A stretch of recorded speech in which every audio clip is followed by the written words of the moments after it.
Hi, my name is Gabriel Caluzzi, and I'm going to be presenting some key findings from a qualitative project on declining adolescent drinking. So we've seen a decline in adolescent drinking for nearly 20 years, but there's still a lack of qualitative research in this area. So this project aimed to explore these declines through qualitative interviews with young light and non-drinkers from Melbourne. So I've separated out key findings into 5 overarching themes. So the first was parenting. So in our sample, we found that young people talked about their parents taking a general harm minimization approach.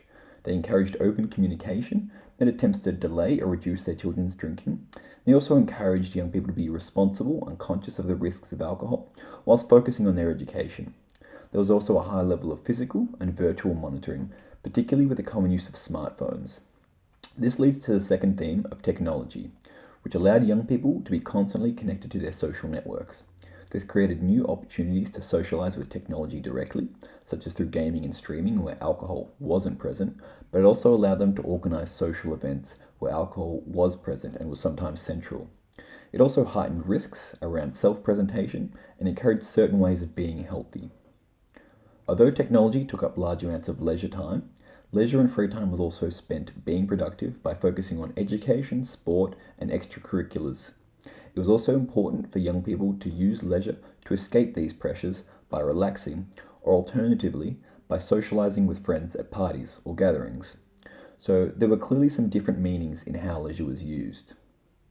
These tensions were implicated in how young people understood health and placed particular importance on social and mental well-being. Health also framed alcohol as having a range of acute and long-term health problems linked to physical safety, chronic health problems, addiction, and neurovulnerability. These discourses were reinforced through several sources, including parents, education, and the media. This both culminated in and was a result of a clear future orientation, where education and image were central. Here, success was viewed as being happy, healthy, and secure in life.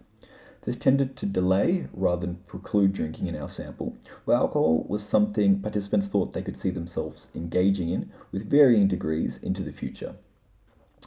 So, to summarize, I want to highlight the clear interconnection of all these themes. They all work together to encourage abstinence and discourage heavy drinking. Although policy levers may have played a part, most of these changes seem to be a result of broader social and economic drivers. And I'll qualify this by saying alcohol use still seemed to be a common part of the way many young people socialized, but it was a less prominent feature of the lives of our participants for all these reasons.